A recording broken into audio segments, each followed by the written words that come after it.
নমস্কার বন্ধুরা, খুব সহজেই ডিম রান্না করার একটি রেসিপি নিয়ে চলে আসলাম। যার জন্য আমি প্রথমেই নিয়ে নিচ্ছি 4টি ডিম। এরপরে নিয়ে নিচ্ছি কিছুটা আলু, টুকরো টুকরো করে কেটে নিয়েছি, ঠিক এরকম মাপে টুকরো করলেই হবে।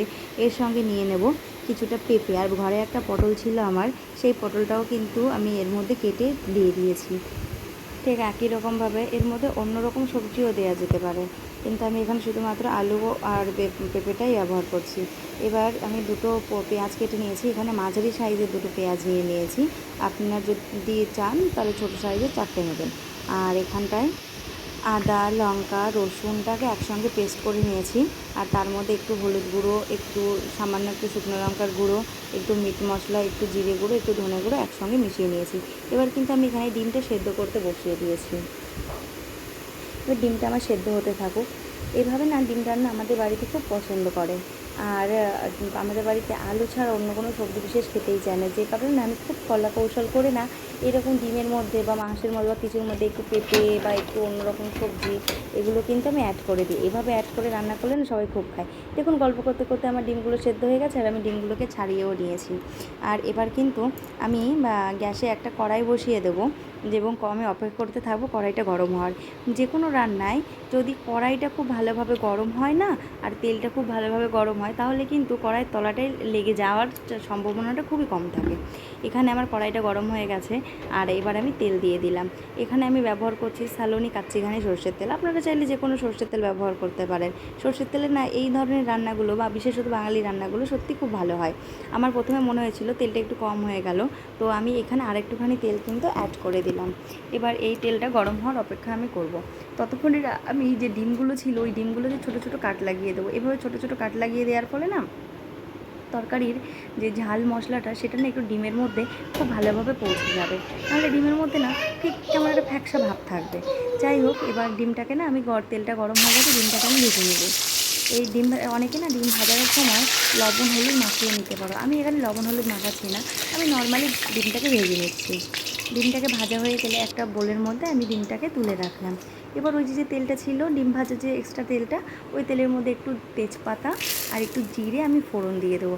আসলে কি, বাঙালি রান্নায় না একটু তেজপাতা আর যদি গোটা জিরে ফোড়ন না পড়ে, তাহলে কিন্তু রান্নাটা কেমন ফিকে ফিকে লাগে। যে কারণে আমি এখানে একটু তেজপাতা আর জিরে ফোড়নে দিয়ে দিলাম। জিরেটা একটু উপরে পড়ে গেছিলো, সেটাকে খুন্তি দিয়ে আমি কড়াইয়ের মধ্যে নামিয়ে দিয়েছি। বেশ ফোড়নটা হয়ে গেলে এবার ওর মধ্যে একটু পেঁয়াজ আর কুচিগুলো অ্যাড করে দিলাম। আমি অপেক্ষা করবো পেঁয়াজ কুচিগুলো সেদ্ধ হয়।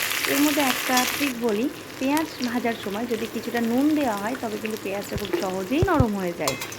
এবং আমি সেই কারণেই না পেঁয়াজটা ভাজার সময় সবসময় একটু নুন অ্যাড করেই থাকি। এর পেঁয়াজটা আমি চেষ্টা মোটামুটি মাঝারি সাইজের যখন ভাজা হয়ে যাবে, তখন কিন্তু ওর মধ্যে আমি আলুগুলোকে সবার প্রথমে অ্যাড করব। আলুগুলোকে অ্যাড করার পরে না পেঁপেটাকেও অ্যাড করে দেবো। অনেক সময় পেঁপে গলতে একটু সময় লাগে, তো যে কারণে পেঁপেটা আমি আলুর সঙ্গে অ্যাড করে দিচ্ছি। আমি কিন্তু কোনো রকম সবজি আগে থেকে ভেজে তুলে রাখবো না, একবারেই রান্নাটা করব। এবার আমি এটাকে সুন্দর করে তেলের মধ্যে নেড়ে চেড়ে দিচ্ছি। এবার না আমি পরিমাণ মতন হলুদ গুঁড়োটা ব্যবহার করব। হলুদ গুঁড়োটা রঙের জন্য ব্যবহার করব। বাঙালি রান্নায় হলুদ গুঁড়োটা তো চাই, এটা প্রত্যেকের জানা কথা, নতুন করে বলার কিছু নেই। এখানে পরিমাণ মতন হলুদ গুঁড়ো দিয়ে দিয়েছি।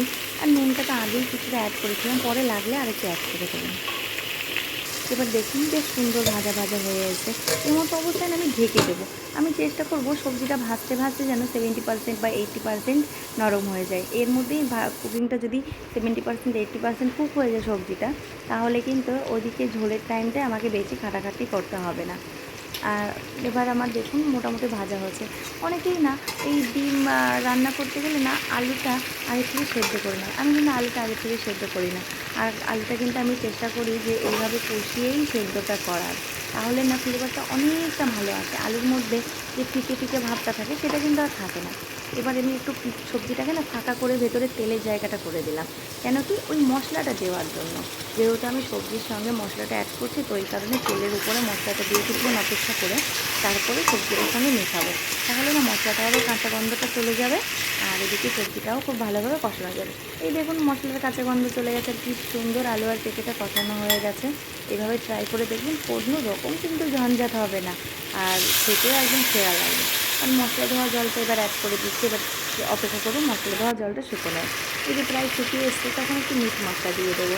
আমি কিন্তু মশলাদার রান্নাতে মিট মশলাটা ব্যবহার করি। অনেকেই বলবেন হয়তো যে এই মিট মশলা তো মাংসে দেয়, কিন্তু আমি এগুলোতেও দিয়ে থাকি, এতে খারাপ লাগে না, ভালোই লাগে।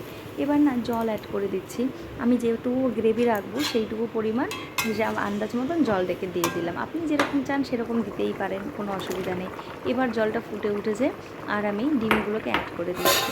ডিমগুলোকে অ্যাড করে আমি অপেক্ষা করব যে আর 5 মিনিট বা 4 মিনিট বা 7 মিনিট, যার যেরকম প্রয়োজন অপেক্ষা করব। এবার এই যে আমার সবজিটা কিন্তু পুরো কুক হয়ে গেছে, পুরো 100% কুক হয়ে গেছে, আর কিন্তু এটাকে গলানোর প্রয়োজন নেই, খুব সুন্দর নরম হয়ে গেছে। আর ঝোলও যেটুকু আমার রাখার দরকার সেটুকু রেখে দিয়েছি। এবার একদম সব শেষে আমি একটু গরম মশলা অ্যাড করছি। গরম মশলাটা না তরকারিটাকে একদম অন্যরকম একটা ফ্লেভারের লেভেলে নিয়ে চলে যাবে। এইভাবে বাড়িতে রান্না করে দেখবেন, আপনার খুব মানে কম সময়ের মধ্যে খুব সুন্দর স্বাদের একটি ডিম রান্না এবং নতুনত্বভাবে ডিম রান্নাটা হয়ে যাবে। ভালো লাগলে লাইক, কমেন্ট, সাবস্ক্রাইব এবং শেয়ার করে দেবেন ভিডিওটা। ধন্যবাদ।